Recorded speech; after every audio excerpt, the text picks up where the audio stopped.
ended up having to do a bit of everything. But the thing I enjoy the most is writing, and the way that I get most of the material to write about is by walking. So those are the two things I try and focus on.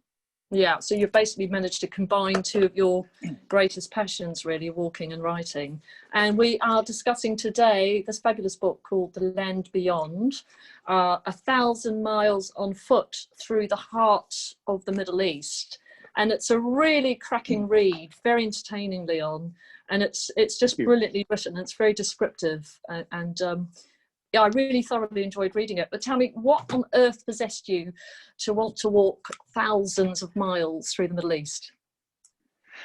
Well, I over the last 10 years or so, I've become a believer in the power of slow travel, both experientially for those of us who like to travel and see the world, but also increasingly I realized that traveling and moving slowly was a great way to understand places better, and that in actual fact it worked really well, either alongside or in juxtaposition to, whichever way you look at it, the sort of fast news cycle that we have. And the more that I started off by going on expeditions, and I rode a bicycle for a couple of years and went to various parts of the world on my bike. And at that point, I was mostly just interested in traveling, but I realized that by going very, very slowly through certain places and spending so much time there, I was having an entirely different experience to most other people who might visit those areas. And that sort of led me into discovering journalism and wanting to express something else. And so then I tried to go the other way and just approach journalism in a more head-on way. But I kind of missed this slowness, and I sort of went full circle and decided that the antidote to all of the information and data that we have was to just try and take somewhere that I thought was interesting, that I thought there would be a story to tell, and spend some time moving slowly through that. And so that led me to the Middle East, and then to Israel, Palestine, and that's where this journey sort of grew from. So that's quite an interesting area, isn't it? Obviously, Israel, Palestine, as we know, is steeped in controversy with, decades and decades worth of conflict. And I think one thing that I noticed in your book, you mentioned that part of this concept of slow journalism is that quite often, we get our news sources, usually the mainstream, dare I say, the mainstream media. And unfortunately, sometimes that is, because it's in the news cycle, it's usually overwhelmingly negative. Did you feel that was another reason why you needed to go to the Middle East, particularly Israel, Palestine, to see what it was really like for yourself? Partly, yes. I mean, the world that I'd spent 10 years moving around in felt very different to the one that I read about in the news. And so I certainly saw the value in the macro level stories that were being told, which were, predominantly in the case of Israel, Palestine, which were predominantly about conflict and unrest and occupation and so on. But I also felt like that just we lose the nuance when we just focus on that. And it's this strange thing where, in this day and age, we have more information than we've ever had before. We're constantly connected to one another and to the rest of the world via a device in our pocket. And so it feels like we should be better informed than ever before. But I think that actually we are less so, and in certain areas we're even becoming more polarized because of the direction and source of a lot of that news. So I felt like there was value in taking a region like this and moving very, very slowly on foot, as people have done for millennia in that part of the world, and really just trying to sort of hand over this baton of storytelling to the people that I walked alongside, or the people that I met as I passed through villages. And so the idea was never to provide something as an alternative to the rest of the news cycle, but just something that would add a few other layers of nuance to it. And my interest in that part of the world came from having arrived in the Middle East about 5 years ago,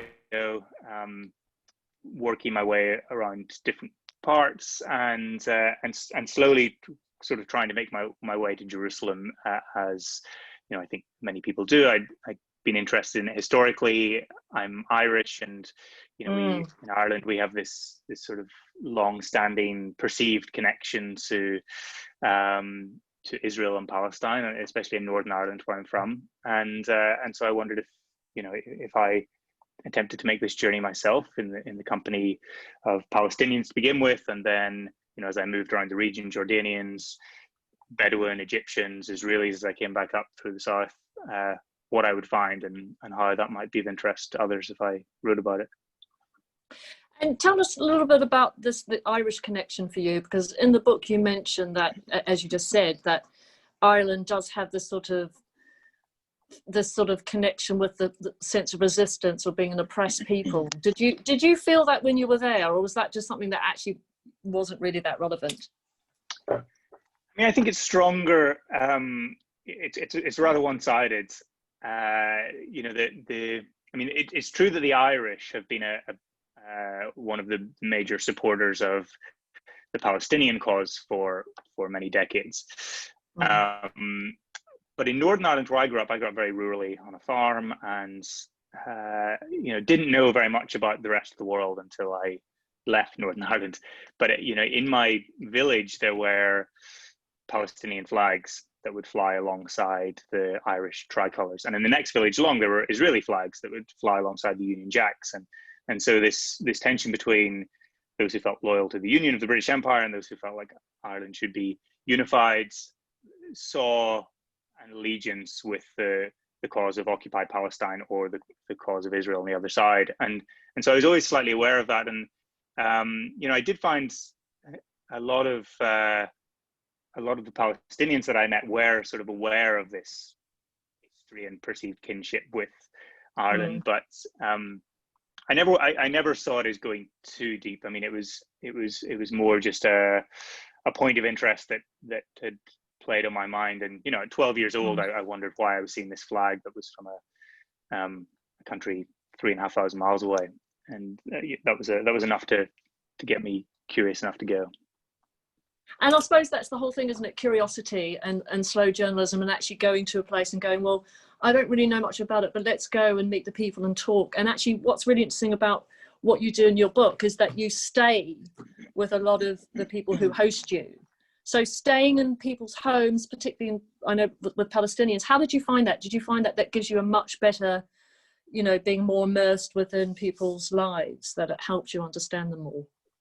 Yeah, for sure. And there's a few different themes in this book. One is about walking and the act of moving slowly, and the sort of internal benefits and processes of that, but more so it's about what happens when you meet people at 3 miles an hour. And the walking is kind of the process here in order to get to the result at the end, which is to learn more about the place. And so I often, the times when someone who's normally out on a walk would rest, when you stop for lunch or you arrive at your destination for the evening, that's the end of your day. But that's often when the most interesting part of my day would begin, because I'm with people, I'm in their home, I'm hearing their stories, and all of this is a vehicle to give a platform to their stories.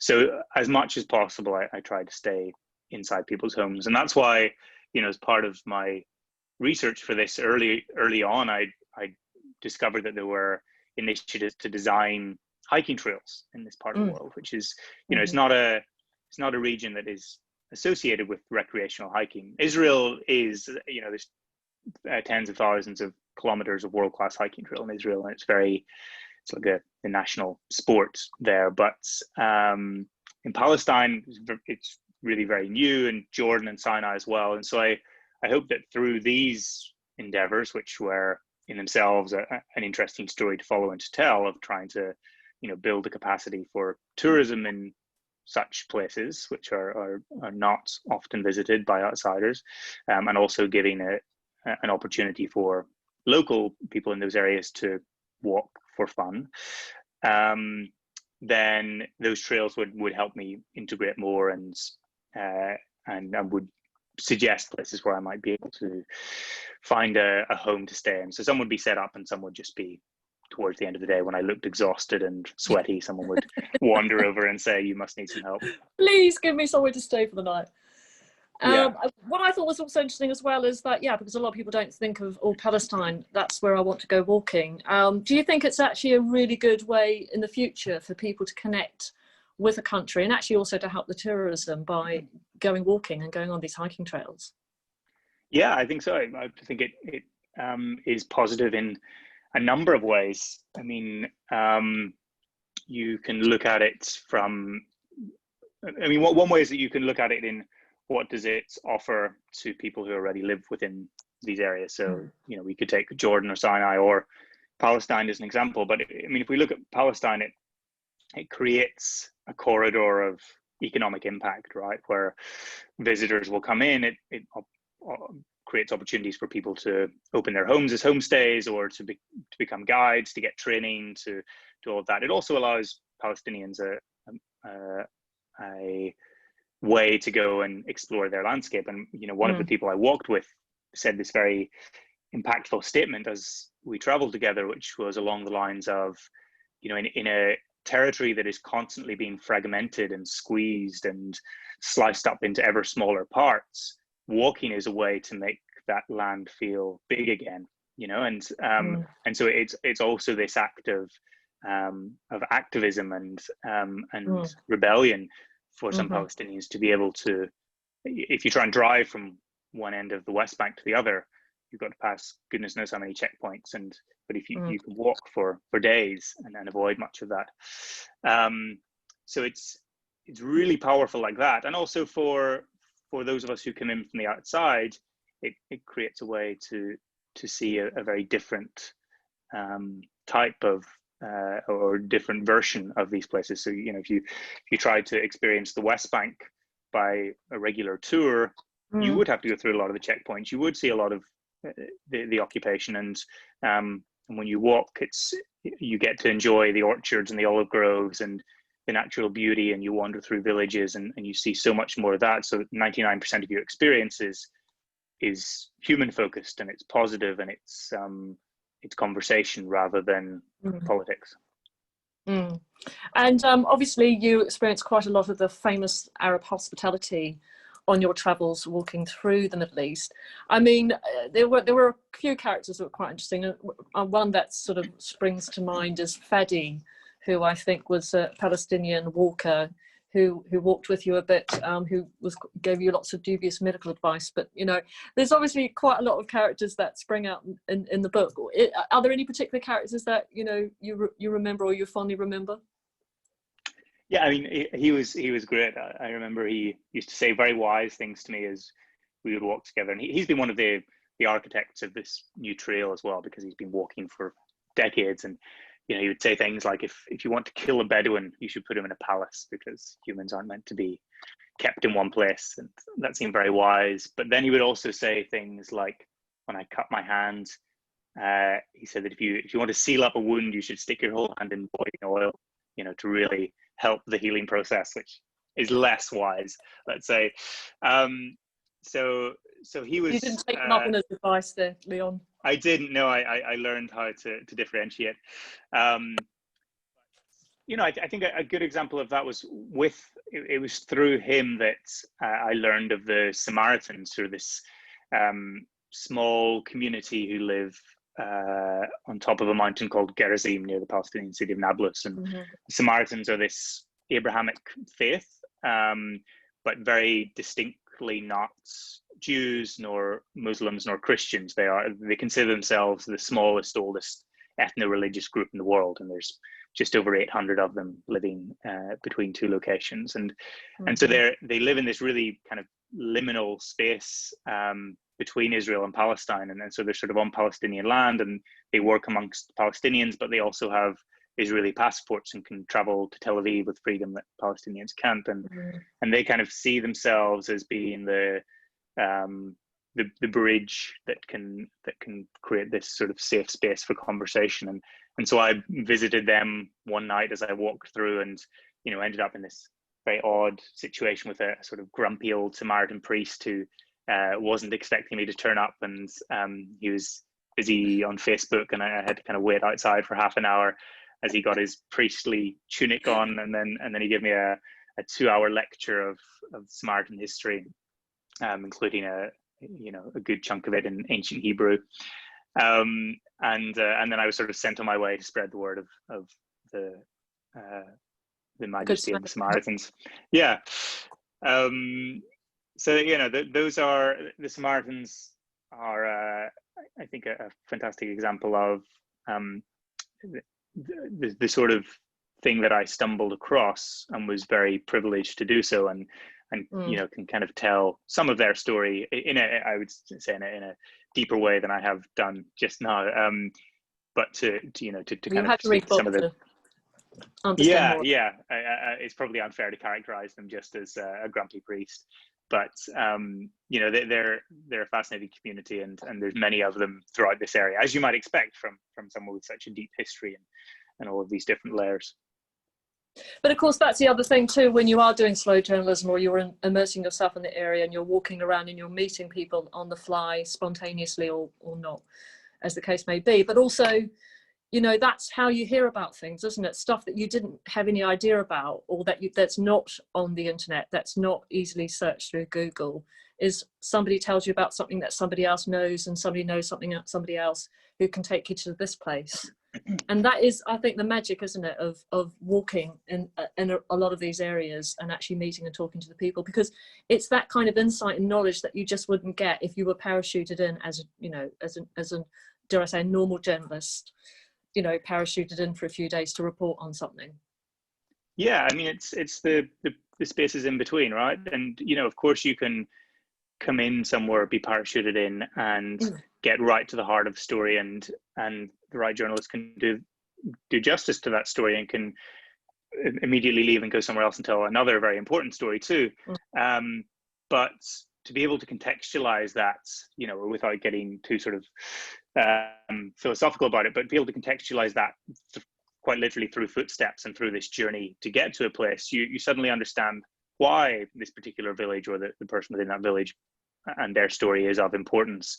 And I think that's exactly what we lose. And that's also, there's a writer called Rebecca Solnit who came up with this idea of the brain thinking at 3 miles an hour, the idea that for much of human history, we've been on the move. And so our footsteps are connected to the way that we think in a very physical and very real way. And I attach great value to the idea that if you walk somewhere or arrive somewhere slowly, you'll get a better grasp of what it is that you're trying to say. The other thing, of course, is that if you turn up on foot, you're quite often received in a very different way than if you turn up in a land cruiser as well. You're seen as someone who perhaps needs a little help initially, and but you're greeted more as a friend and companion necessarily than Actually, yes, that's a good point, because you mentioned it in the book, don't you, where walking on foot was actually also quite a good tactic or good idea, because that way you weren't seen as a threat. If you're walking on foot, you're somehow slightly more vulnerable. And also that sort of brings me on as well as to, preparation for your journey, for the whole mission. How much preparation did you do? And it seems like you did quite a lot of research as well, but in terms of safety, what kind of preparation did you do? I did a huge amount. I mean, and I think it's important to do a huge amount as well. You can never know everything, but certainly in a project like this, which was reasonably experimental in some ways, I had a responsibility to not just myself and keeping myself safe, but I had a responsibility to the people and places that I was visiting. If I was really trying to experience the reality of the West Bank, let's say, I had a responsibility to make sure that I wasn't going in completely cluelessly and wandering into areas which would be volatile or so on without knowing it. So I mean, research mostly in this case was reaching out to people who were based in the places I wanted to pass through and speaking to them a great deal before I went, and then also having many of them come and join me and walk with me as I traveled, but for a number of reasons. So I mean, with walking journeys like this, I also had the trails to follow and the organizations behind the trails to lean upon for information as well. But with stuff like this, I'll often try and set up sort of waypoints that I know I want to reach, which might be, you know, a week ahead. I'll know that there's a story I want to tell or a person I want to speak to that is 100 kilometers to the north, and I've kind of got an idea of where I might walk and stay in between, using the trail, using the information I've got from other people. But I also have a reasonable amount of flexibility. So if I get into a certain village that's particularly interesting, or a town where everyone is very friendly and wants to take me to see somewhere else, like the Samaritan community, I can take 2 days off, and you know, I'm not beholden to a rigid schedule that would undo a lot of the benefit of this. But I tried to you know, make a comprehensive list of everything that could go wrong before I left, and you know, risk assess how I would deal with it if it did. And thankfully, not too many of those things went wrong. Some of them did, and some new ones turned up. But we'll talk a little bit about some of the things that went wrong. But as always, you know, as always happens on any journey, there's always, you know, things that happen. In terms of HEFAT, like hostile environment training, did you do anything like that, or, you know, in terms of like assessing the risk and even just being in a not necessarily it's a hostile place, but not necessarily in terms of challenging environments? Was there any sort of research you did that way, or did you learn about that later? I learned about that later. I mean, I got my HEFAT qualification later, partly because of having completed this journey and realizing that, you know, in the process of writing a book and sharing other resources from it, if I was claiming any kind of you know, ownership over that journey, I should do so responsibly and offer advice as to how I could have done it better. But what I did make sure I had before I left for this one was first aid qualifications, which I think are, you know, particularly important if you're walking and in remote areas, but also just for any type of journalism, even when I'm reporting on stories these days that don't involve walking or don't involve any obvious physical aspect to the storytelling process. I still am very glad and grateful to have full first aid qualifications, because those are useful in any given scenario. And I mean, sadly, there's all too many stories of journalists needing those in all sorts of environments. Yeah, and I think qualifications like that are not, you know, impossibly difficult to get for reporters, and what they add is a great peace of mind and potentially the ability to turn something that could be ultimately disastrous into something that you can recover from. Yeah, I mean, and that's one of the things that FFR, you know, we do obviously, is try to promote and encourage freelance journalists, writers, filmmakers, you know, whoever you are, to get HEFAT training, and which is, you know, hostile environment first aid training. And that is, you know, we also do offer bursaries, and you can also get those through the Rory Peck Trust, which is quite often HEFAT training can be prohibitive because it's quite expensive. But for freelancers, Rory Peck Trust and FFR help on that. And also, it's not just, obviously, as you know, it's not just hostile environments, is it? It is, you know, being in the heat, just knowing things about where am I going to get my next water source from, or have I got enough water, or what am I going to eat? And also, you know, are there any poisonous snakes or spiders or insects that I need to know about? Basically, because you were also camping out, right? So, yeah, I was, yeah. But no, you're absolutely right. It's about preparation and planning. And I mean, that's certainly what I took away from doing the HEFAT course after a journey like this, and after kind of 10 years of expeditions. And, you know, I would hope that I wasn't complacent enough to think that I knew everything already, but I was also surprised by how much I learned, across the course of 4 or 5 days of the hostile environment course, just in terms of trying to telegraph everything a long way out before you get into a sticky situation. And it's, I learned some of those from doing bigger expeditions when I was younger, and there were some things I have only learned quite recently that would have I should have been doing for the last decade. I think that's quite true for a lot of us. I think we sometimes, learning is sometimes when you're in the thick of it, you actually learn as you go, don't you? But there were a few things that went wrong, but as to be expected. And Dave Cornthwaite was one of your traveling buddies, who's also an adventurer. He what happened to him? He had a bit of an accident. Well, sort of a.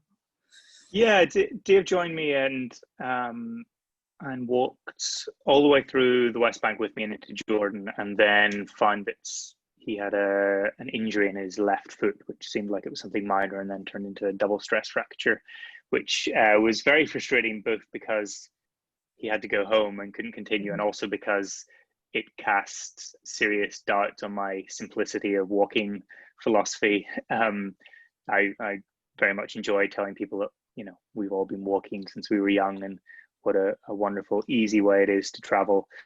So I was annoyed that he broke his foot. But Dave recovered well. He went off to Bali for 3 months to recuperate. So don't feel too sorry for him. But yeah, I mean, that was also a lesson in this. And, I think I've been doing this stuff for a while now and will continue to do it. And I'm amazed at how much I still have to learn. And one lesson in this was that I think we were over ambitious in how much we could communicate. So we overpacked, basically. We had a laptop for writing things up at the end of the day, and then we had audio recorders and cameras, as well as our camping gear and our cold weather gear and sleeping bags, and it was all of that extra weight. And walking should be simple, and the idea was not to become walking super people by the end of it. It was that the mode of transport should reveal the stories and create the path for that. So yes, traveling with less was what we took away, and poor Dave, unfortunately, was the guinea pig for that. Yeah, I mean, I think that is a problem, isn't it, being weighed down with a lot of equipment. And you also did a bit of filming along the way, because I've seen on Instagram you had some little mini short films. How did that go about? How did that come about? Well, I mean, that was, sort of being overambitious. My aim was always to write a book, and most things I did were with that in mind, interviewing people in the way that you normally would if you were going to write it up afterwards. But then I also had this, I had a camera with me, which I was using to take still photographs, and then occasionally I would film something, either a part of the landscape or the journey or an encounter with someone. And we did end up cutting those into 3 30-minute episodes, and the final part was so one was Palestine, one was Jordan, one was Sinai, and in Sinai there was a filmmaker who came out to join me, which was a relief. But yeah, I in hindsight, I probably either should have had someone come out to join me for all 3 stages, or I should have just stuck to writing and note taking. Well, it was quite an ambitious trip, wasn't it? And it's one of those things as well, isn't it? As you go along, you sort of learn what works best. But I think the video clips, the film clips are quite, they're great, because it does bring that story to life. But I do think that you're right is really excellent. It's really interesting. And just so that people who are watching, we are going to take Q&A at the end, so do send in your questions. And also there's something else that I thought which is always the question when it comes to particularly the Israel-Palestine portion of your journey, is always, and you say in the book, that you set out to try and be as neutral as possible, which of course I think a lot of us all sort of, set out at the beginning to do, and to tell both sides of the story.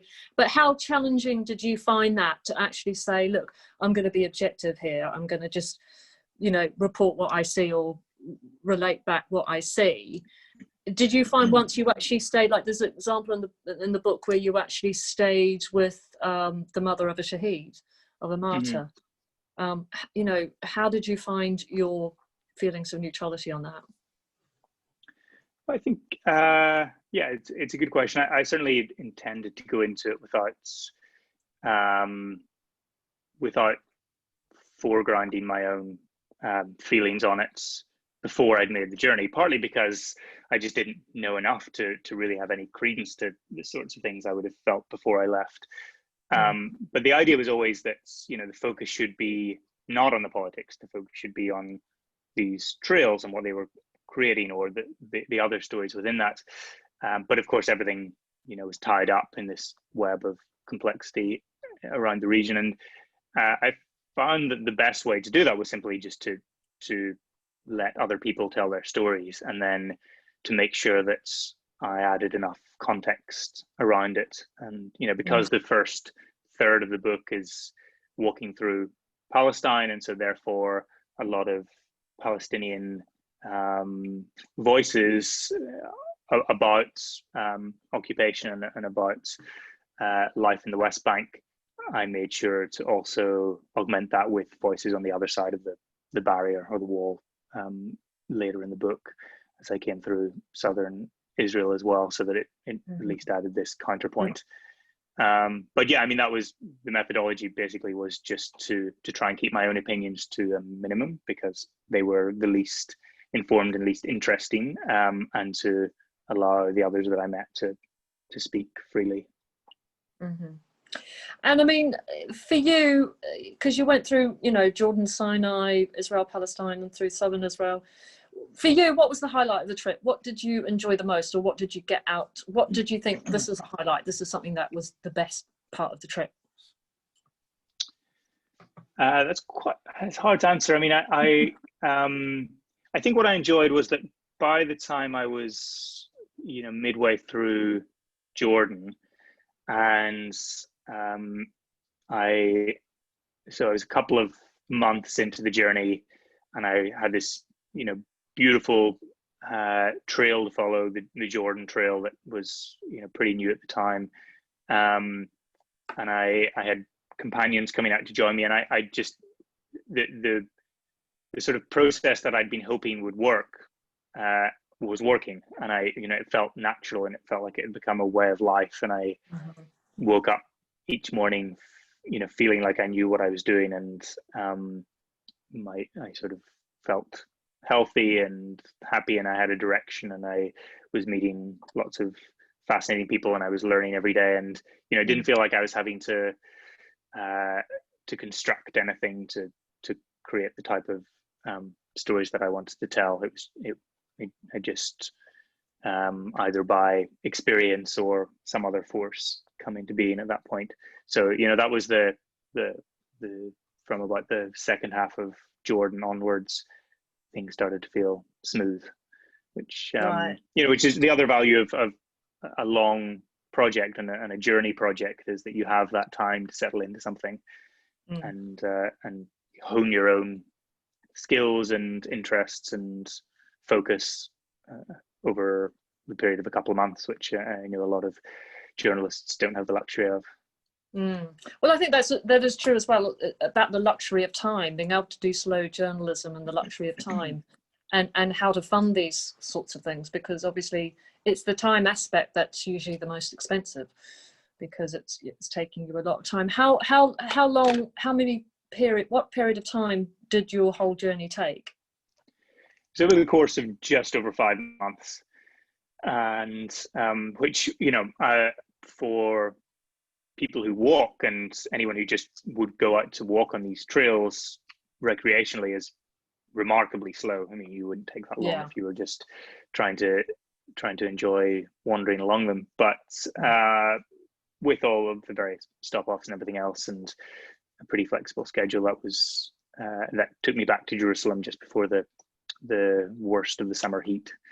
But you know, it had been I'd probably been planning some version of this journey for 5 or 6 months, and then I met the teams that were working on the trails in the region, and that was another 5 or 6 months of planning, and then 5 or 6 months in the region walking, and then another 7 or 8 months writing about it. And so it quite quickly becomes a good chunk of my life, or anyone's life, to do such a project like this. So you kind of have to either know beforehand or learn very quickly that it's the right thing to be doing and that it's worthwhile.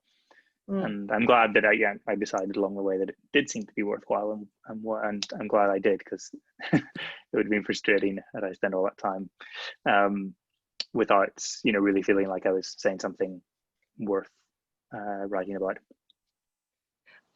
Great. Okay, we're just going to take some questions now. I mean, I've got one here that I can see about how much of the subtleties do you think were lost in translation?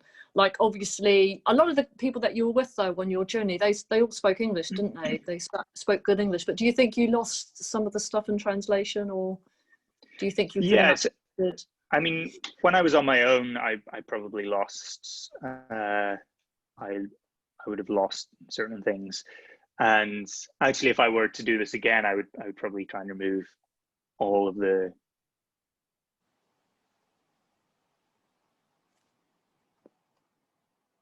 but that was where I got all of the value from and all of the learnings from. So I tried as much as possible to walk with people who spoke not just the local language but the local dialect. And it was the occasions when I didn't have those people alongside me that I learned less. Yeah, definitely. I mean, it's great to know bits of Arabic, like most of us do.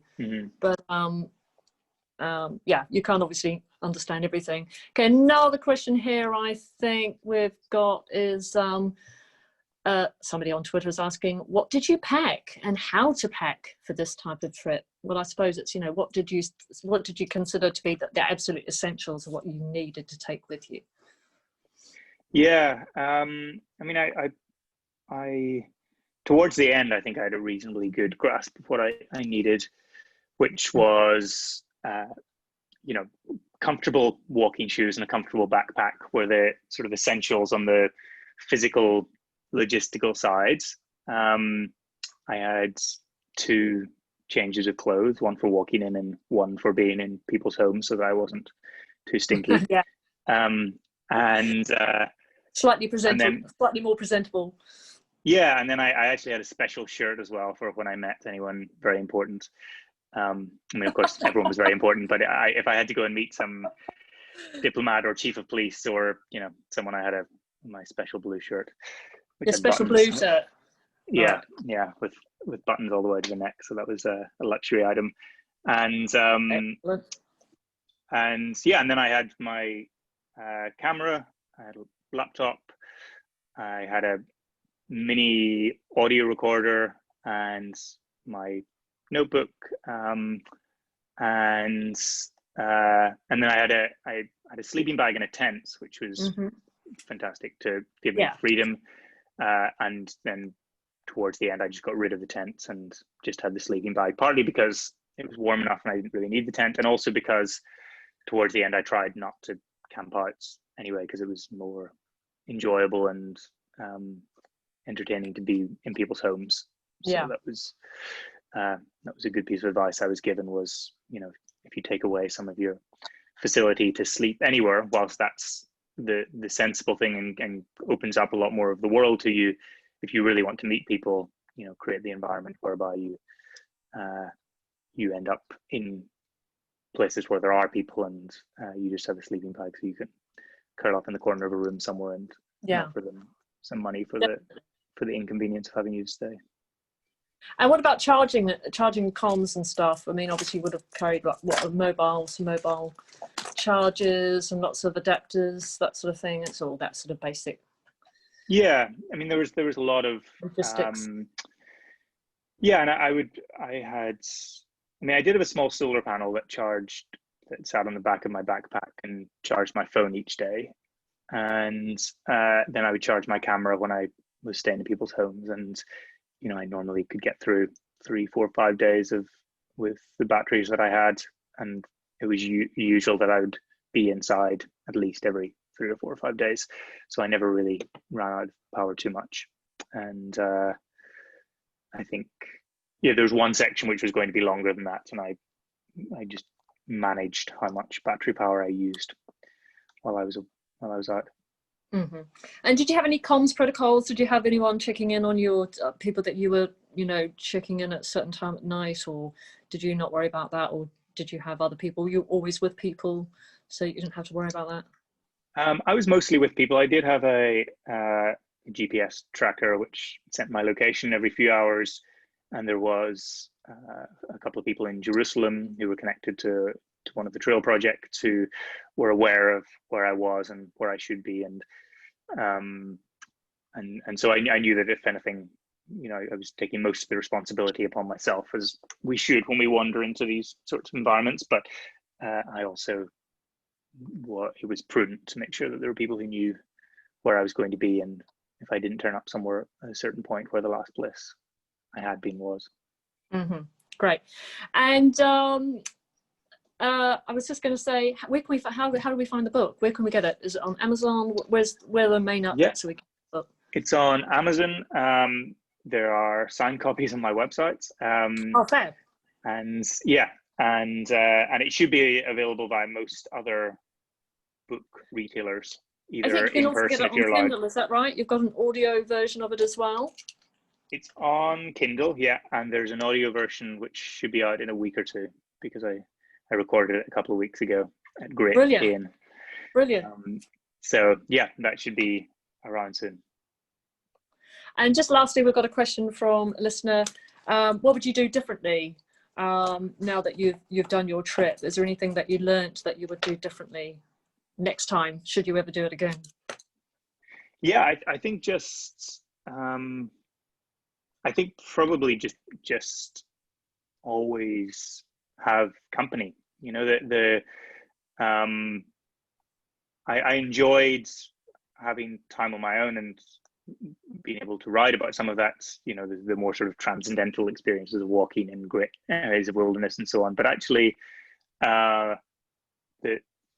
the most interesting things I learned about the places that I was traveling through, which I hoped I could represent in the book, and and offer some new takes on some of this stuff, were by the people I was walking with. So I would have more companions and exclusively local, knowledgeable companions to travel with.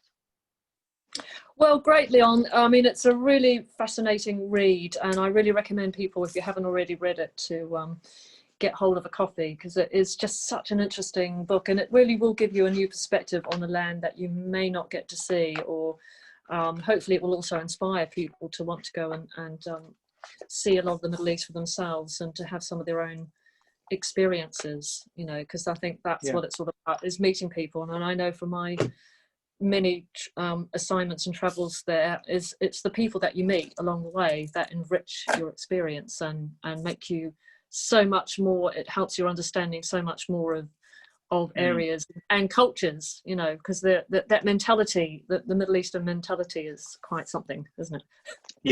Yeah, no, absolutely. You've summarized it very well. Quite unique. And so what's next, Leon? What's your next project? What, you got anything else in the works that you can talk about? I've got a new book project which is going to be based in Iraq, which is where I've spent most of my time since this book. So it'll be another slow travel, immersive storytelling journey experience.